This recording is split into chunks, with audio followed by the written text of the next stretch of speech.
TF2 maps have tons of weird routes. Learning even a few of them can give you an advantage. Unfortunately, most of such jumps are locked behind some tech, but that's why we're here. Today, I will show you not only how to optimize your movement, but also some creative ways to get yourself kicked. Before we dive in, here's how you can follow along. In my examples, I use a simple load and teleport script, not a custom server. You can use it as well. Download info is in the description, and so are any binds that you might want for each tech. With that out of the way, let's start with arguably the hardest and most useful tech, long jumping. Long jumping lets you clear gaps you normally can't. For example, this jump in Barn Blitz is just out of reach for spies and medics, but by long jumping I can still clear it. Here's how. Just crouch jump and then strafe in the air. Move your mouse left when pressing A and right when pressing D. Strafing in the air in this manner builds speed, so even 2 clean strafes can give you decent distance. But to max it out, you need to learn how TF2 strafing really works. In TF2, jumps are divided into 3 parts, and one of them is extremely important to know. The dead strafe starts at 4 ticks into your crouch jump and lasts until the peak of your jump. And it's important because during it, your speed gains from strafing drop to 25%. Because of that, you should aim to do 1 long strafe during your dead strafe and only do short, quick strafes before and after it. But wait, there's more. It's important not only to strafe, but also to sync your strafes. Anytime your mouse and keyboard are not matched or you're pressing W, you are not gaining speed. Then always try to jump as late as possible near an edge and get a good jump angle. It doesn't make you gain speed, but is just as important. Another, more known way to clear large gaps is by bunny hopping. They are nearly identical to long jumps, the key difference is what comes before the jump. Unlike long jumps, in which your pre-strafe is limited by your walking speed, bunny hops let you go into the jump with much more of it. By jumping as soon as you land on the ground, you can skip the tick that resets you back to walking speed. Combine that with knowing how to build velocity in the air from a minute ago, and you basically get to long jump, but with much more initial speed. I cannot stress this enough, it is the strafing that matters. If you don't strafe, you won't build speed, and skipping that speed reset will not do any good. The only exception to that are bunny hops on downward slopes, since hitting a B-hop on a downward slope will max your velocity going into the jump. But that's not an excuse not to strafe. Also, many people use their scroll wheel to jump for bunny hops. It's easier, but not ideal. If you're going for maximum distance, use crouch B-hops instead, because they give you a slight height boost. We will get to more about it in a minute. The only reason that B-hopping isn't always better than long jumping is because it is far less versatile. You cannot do it easily in tight spaces or on weird elevation changes, nor can you do it spontaneously. But they do offer more extra distance over long jumps and open even more possible map traversal routes. Alright, back to that extra height thing. By crouch hopping, you gain a little bit of extra height. Around 1 hammer unit per crouch hop, capping at 2 consecutive crouch hops. Take this wall in Borneo for example. It's just slightly out of reach, but setting up a crouch B-hop next to it gives you just enough extra height to be able to make it. Same goes for quite a few other spots around maps, but the most recurring one is this box right here. If jumping from a leveled surface, you need to hit 2 consecutive crouch hops to climb on top of it. However, crouch hopping is not the only way to influence your jump height in TF2. Jumping without crouching can make you jump lower, and tapping crouch and then releasing it before jumping can make you go even lower. Sounds counterintuitive, but jumping lower has its uses. For one, that's how you Ctap for rocket jumping or get stabs while standing on top of people. But there is one more thing. It is called Glidestep, or ledge grabbing if you come from a CS background. What it allows you to do is pretty much grab onto ledges that you are jumping next to.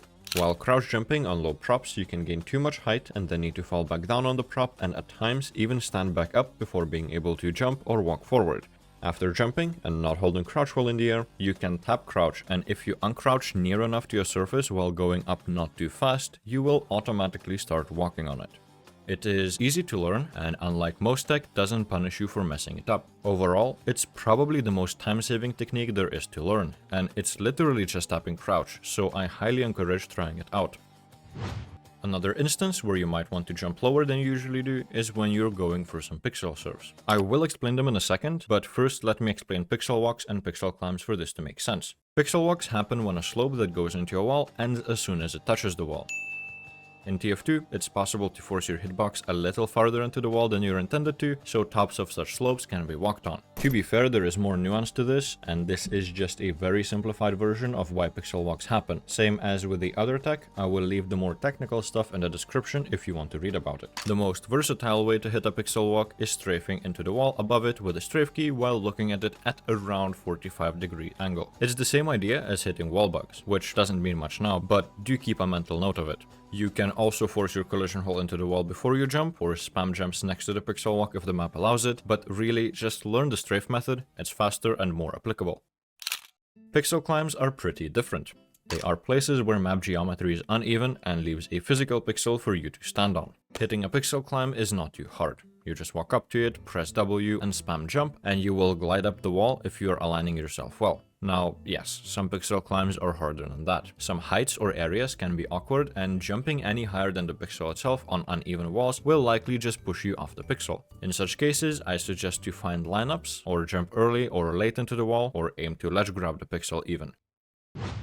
Alright, back to Pixelsurfs. They are the hardest and probably the least useful of techs that is named after pixels. The reason I wanted to mention jumping higher or lower for Pixelsurfs is because to get onto a Pixelsurf, you need to land in a very specific height above a brush that you want to surf. The window in which you can land above such a brush can be slightly extended by going slower into your wall, which is done by jumping different heights for different brushes. For example, the one here in upward is extremely simple to do with a Ctap. But if you go for a regular jump, you just won't hit it. Once you do hit a Pixelsurf by some miracle or by going for simpler ones, you should basically freeze. Keep pressing your strafe key, avoid adjusting your camera, and don't even think about pressing W. It's just like regular surfs. Yeah, come to think of it, I should have explained them first. Basically, once a surface is sloped enough, you will start sliding down from it instead of being able to walk. When on such a surface, if you press a strafe key towards it, you will be able to just hang in the air. If you are looking parallel to the incline, looking more towards the slide will slow you down. Looking away will let you build speed, but at a cost of height that you have on the slope. Most of the time you want to carry speed into the surf, that way you can just look dead ahead and be able to slide. One main thing to understand though is if you've ever done surfing in community servers, it's very much not the same. Most people get confused about flicking up at the end of your surf to gain height, but in casual it's just not possible. However, it is possible to get extra height on sloped surfaces. You just need to have some vertical velocity while going into them. It's usually quite simple and can be done by pressing forward into the slope and crouch jumping just before you hit it, but to get maximum height possible, you need to walk into the slope at around 30 degrees angle and go up with a strafe key only.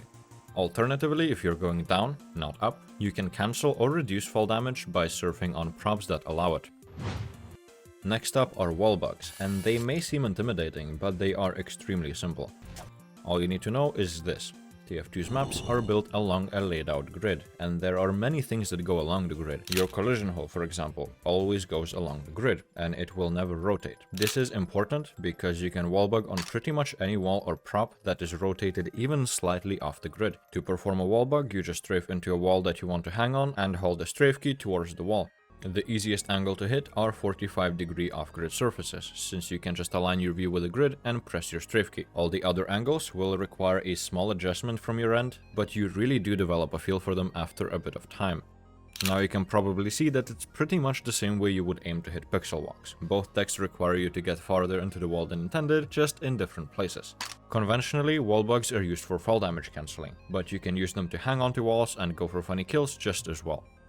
The next, more difficult technique that uses walls is wall strafing. Remember how long jumps and b-hops are the main ways of extending your jump distance? Well, there's one more way. By jumping next to a wall and flicking around 3 to 4 degrees away from it while pressing the strafe key towards the wall, you can gain velocity as well. Honestly, it's as simple as that. It can be hard to hit, don't get me wrong, but it's just finding the angle, nothing more. To be fair, it's quite useless in casual, because what you can wall strafe, usually you can long jump as well. But it's not as useless as the next tech. Half sideways pre-strafes let you get maximum speed, as well as a good jump off angle in tight map geometry, where jumping regularly just doesn't cut it. It is performed by aligning yourself diagonally, starting to walk sideways to get max velocity, and then quickly transitioning to a forward movement and then a strafe. In casual, there are almost no jumps that require it, and the ones that do usually have easier variations. The reason I'm mentioning it here is because it is a necessary technique if you want to do some climb maps. With that, we are at the end of the, let's say, conventional movement techniques. What we have left are some a little bit more situational and maybe even more map-dependent tech, but it's also the tech that will get you kicked out more likely than any of the previous ones. Most of it relies on velocity. In the simplest manner, if you stand on a moving object and go to the same direction, your maximum velocity becomes what it usually is, plus the movement of the object that you're standing on. That's why you can jump farther by jumping from trains in Patagonia or from a moving payload cart. However, it also applies to players, and that idea also applies to vertical velocity just as well. Don't get fooled, actually managing to time such launches is quite difficult, because the window in which you can actually steal vertical velocity is quite tight, and it varies based on your ping and your falling and jumping velocities. An easier alternative to that are stuck launches. Some maps have certain places or props on which you can get stuck and build velocity. When you do, anyone who steps on top of your head will get launched. The easiest one to perform is here in Swiftwater, where you can get stuck on the doors by going out slowly. When done right, the player that jumps on your head can get launched pretty much anywhere in that entire point. Also, since the player that's stuck on the doors has velocity, if the door opens, they will get launched too. Each setup like that differs slightly, but they follow the same idea. The last map-specific tag that I have to mention are cart warps. Basically, if you force yourself between a moving cart and a prop, the game can get confused and warp you somewhere where it doesn't really make sense. With that, it is all concluded. Well, for the most part. I can't physically go over every movement tag that is unique to map locations, so if you want to hear more about such things, do let me know. Other than that, if you have watched so far, I would appreciate it if you subscribed. If you have any further questions, leave a comment or join my Discord server. I am more than happy to help. Until then, take care. No, I do not get launched far enough.